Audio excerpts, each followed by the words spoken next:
I know why you did that. Yes, he's back tonight with Miami. Oh, yeah. What are you clapping for? Oh, I think it's funny. Okay. He cracks me up. So listen, I'm going to present something, except it is the words of someone else. And I think this is especially fun because you don't get to yell at me. No. See, I don't get... Cookies is going to be real disappointed when he can't use this show to give all the content for his show again. So this is the words of Dan Dickerson, voice of the Detroit Tigers, voice of Tiger Baseball on 97.1 The Ticket. Mm-hmm. And you people don't get mad at Dan Dickerson. It's almost biblical at this point. So these are Dan's words, not mine. Now, what I present beyond them, those are my own. Okay. So what Dan Dickerson said in the broadcast yesterday, since his team's not on television, I thought it was especially poignant.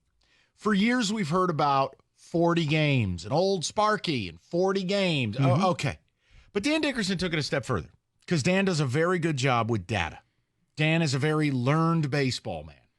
You know, Dan back in 2004 was a baseball prospectus guy. He's up in the booth talking VORP trends. So here's the deal. He said yesterday, the 40-game mark is actually very accurate. That what you are at the 40-game mark metrically, statistically, is more accurate than not for what you will be the rest of the year. Well, I'm glad you said that, Dan. Mm-hmm. So here's what the Tigers are outside of 20-20. Offensively, they are outside the top 20 in runs. They are 23rd in batting average, 25th in OPS. They don't run. They're 23rd in stolen bases.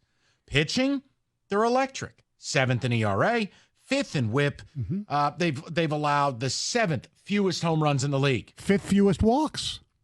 But unfortunately, they're garbage defensively. Mm-hmm. 25th in errors and 24th in fielding percentage. You got it. So here's my question, everybody. Are you signing on for that?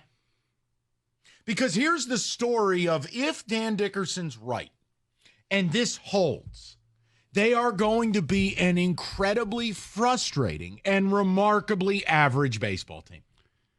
Hard to watch. They'll be in most games. Their pitching will show up, and yet they will somehow not manage to win more than they lose. I'm not interested in that. I want to know where you guys are. First, do you buy what Dickerson said? I do. Dan knows the game. And what Dan is saying is actually true. But look, those numbers. Great pitching, awful offense, awful defense. A bunch of bums in the lineup. Like, I'm not here for that. And I don't understand, again, Free Pass City, Cialis City. I think we've got every right to get on Scott Harris for not bringing some bats to town. Or do you think there's a flaw in this? Do you think some of these numbers can improve? Because here's the argument. If you want to get into this with me, we will. Oh, you think the bats will get better? Fine, great. The pitching will get worse. You're already seeing the pen start to slide. Well, that's it. I don't want to play that game. No, because good teams, this to me, what we're seeing the last few weeks happens to below average to bad teams, where when the few times they do hit, next game their pitching will fall apart, or their bullpen. Their defense and their bullpen was almost as good as their starting pitching the first, 30 games, 25 to 30 games. Now, the defense looks bad. I mean, Torkelson, besides not being able to hit, is not very good defensively right now. Javi's being Harvey defensively now a little bit. He's still mostly been good defensively. But the bullpen, which has basically been stellar. I mean, I was so excited about Shelby Miller, and now he's faded off a little bit. How about Lang? Foley has not gotten his velocity where it was. Lang has these games where he's great, and then he has these games where he looks like he can't even find the plate. And we have to question whether AJ's using the pen correctly, because in the last 10 days, there's been several incidents of WTF theater.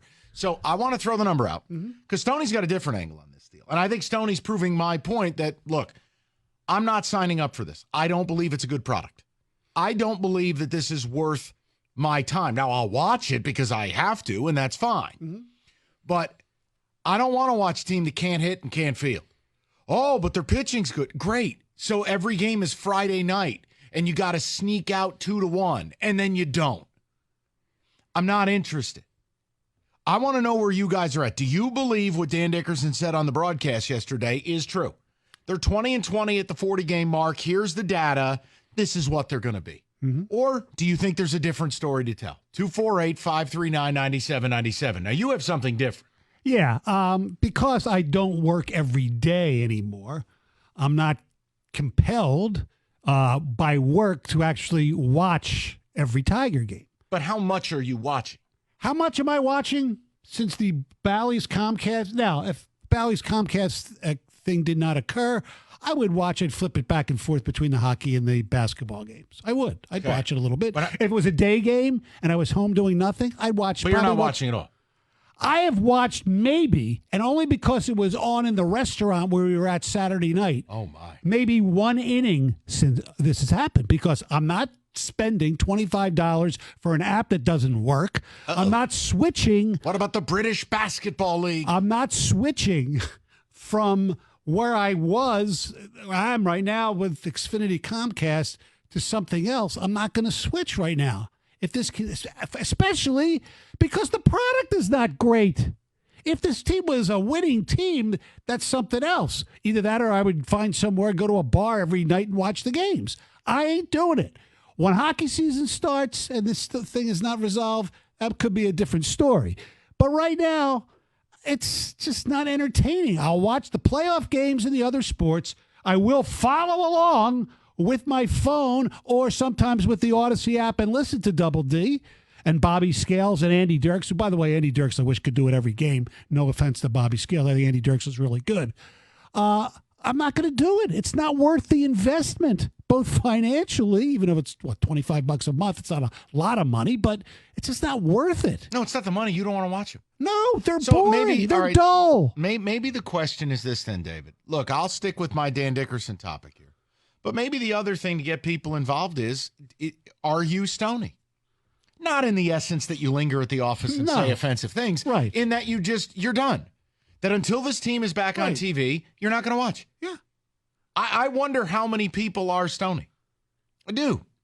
And I'm not mad at it in the least. If you don't do this for work, why would you run this team down? Right. To watch largely very boring baseball. Correct. Look, I understand pitching is the most important thing, but let's be honest. If they were 20-20 and their metrics that you presented were flipped, where the pitching sucked and the hitting was really good, it'd be more appealing to watch, which is kind of weird. But no, it's just hard when you, like, run differential wise, you're like 40 runs worse than the Royals. I know. It's not fun. Well, their Royals' number one draft choice actually does something. Well, Bobby Witt? Yeah. He's a superstar. I know. Yeah, but in fairness, Riley Green is a star. Now, I don't think he's as good as Bobby Witt, but he's very good. I wouldn't call him a superstar, but he's a good player. He's a star. How about this? He's an all-star. Okay. He's not a superstar. Yeah. Well, you have to have one. Okay.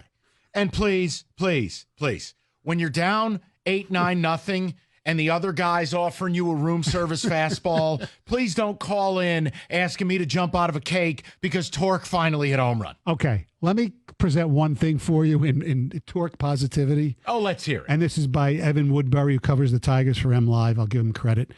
This time last year, through 40 games, Torque, 162 plate appearances, 10 doubles, 3 home runs. His splits were 238, 290, 367.